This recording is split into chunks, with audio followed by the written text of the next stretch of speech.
आज मानवर मनमोहन सिंह जी यहाँ बैठे हैं और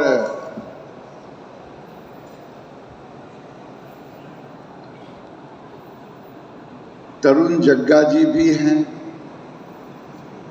आप सोच रहे होंगे एक तरफ मनमोहन सिंह का नाम लिया, दूसरे तरफ तरुण जग्गा जी का नाम लिया, बीच में कमल जी को हमने छोड़ दिया। उसके कारण मैं बोलूंगा कुछ नहीं, बिना बोले हुए इस इंडस्ट्री में इन दोनों प्लेयर का बड़ा रोल है। अब इनके ऊपर और मैं खास करके कमल जी को धन्यवाद देता हूं कि कमल जी ने काम शुरू किया वहां से जब यहां कुछ नहीं था। जब मेरे भाई ने क्वेश्चन की उसका भी जवाब दिया बड़े ही सरल तरीके से, एक एंटरप्रेन्योर के लिए। तो मैं सुरेश जी को धन्यवाद इसलिए दे रहा हूं, उन्होंने इसको ऑर्गेनाइज किया और तरुण जी और मनमोहन जी को भविष्य के लिए धन्यवाद दे रहा हूं कि भविष्य में कोई दिक्कत ना हो इस इंडस्ट्री को। मानवर मिलन जी, मानवर कमल जौहरी जी,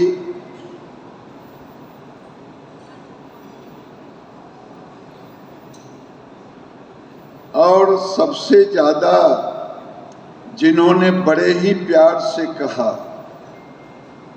कि चिराग जी ने कहा कि मैं एक्सपोर्ट कर रहा हूं। उस समय एक्सपोर्ट किया जिस समय यूक्रेन और रशिया की युद्ध शुरू हुआ और उस युद्ध में रहते हुए मैंने उस असाइनमेंट को पूरा किया और रुपये में लिया, रुपये में दिया। और मैं भद्रेश जी को, उन्होंने बड़े ही अच्छे ढंग से पैनलिस्ट से जो आज के तारीख में विषय उठ सकते हैं,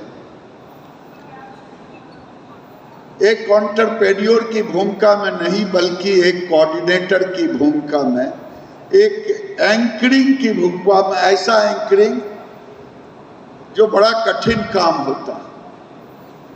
तो मैं सबको धन्यवाद देता। मैं 2-3 बातें कहूंगा, भाषण देने के लिए नहीं खड़ा हुआ। जब मैं 2-3 दिन पहले जो हमारा टेक्निकल फाइबर है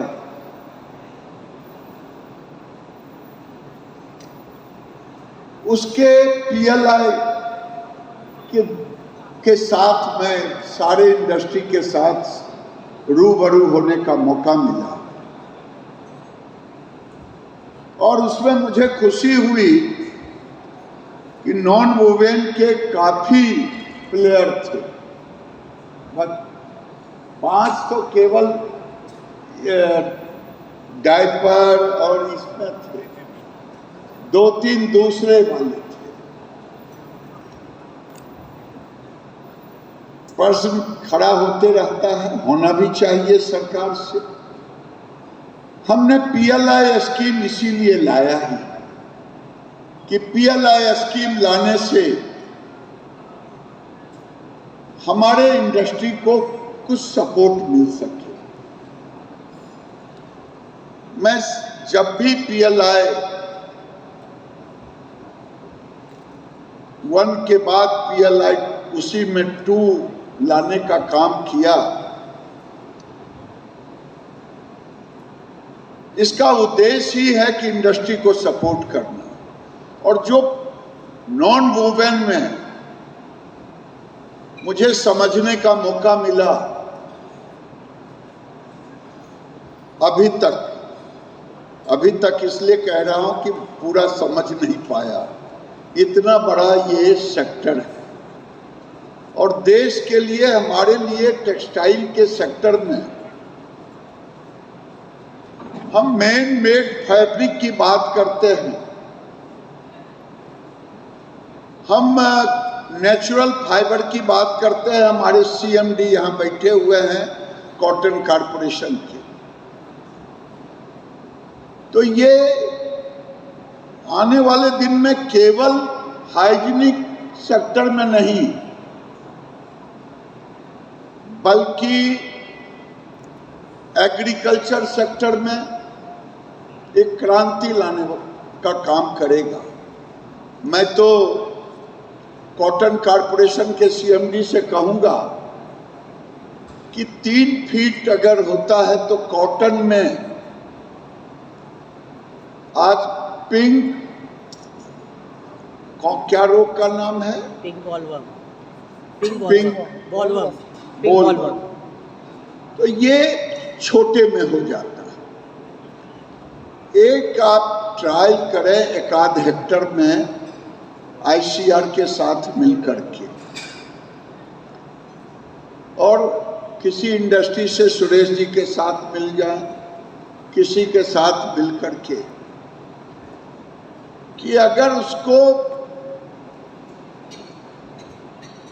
कीट से बचाए और 3 फीट तक अगर वो सेफ हो गया तो आपके अनुसार उसके 70% 80% रोग मुक्त हो जाएगा, ऐसा मैं मान रहा हूं। लेकिन जितने भी क्रॉप हैं, एक तो इन्होंने उसको सेड के रूप में प्रदर्शित किया, उसके और भी कई इम्प्लीकेशन हैं। एग्रीकल्चर के सेक्टर में जियो टेक्सटाइल के रूप में इसका परिवर्तन, शॉपिंग बैग में और बड़े बैग में। मैं देख रहा था, मैं समझने की कोशिश की, ये सारे पिक्चर इन्होंने यहाँ डाला है। और जो मैगजीन, उस मैगजीन में भी दोनों का, आज देश के अंदर में जो हमारे कमल जी ने कहा कि यही एक प्रोडक्ट है, हाइजीनिक प्रोडक्ट, जिसका रेट गिर रहा, इसलिए कि टेक्नोलॉजी आ गया।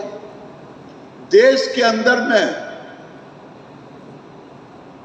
बाइंग कैपेसिटी बढ़ा है, जिसको आप लोगों ने भी एक्सेप्ट किया है। जहां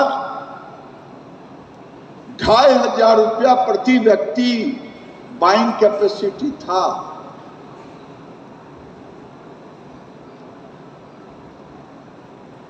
जहां इनकम अर्बन में प्रति व्यक्ति 2500 रुपया था, आज 6500 रुपया। आज मुझे एक व्यक्ति मिला, रवि अरोड़ा ने मिलवाया, वो कह रहा है कि इसी मटेरियल से हम 2.5 रुपये में डायपर का एक सब्स्टिट्यूट ले आऊंगा। क्या है? मैंने कहा दिल्ली आओ, मैं जरा आपसे बात करूंगा। तो आज और सस्टेनेबिलिटी के हिसाब से अब डे बाय डे टेक्नोलॉजी बढ़ रहा है।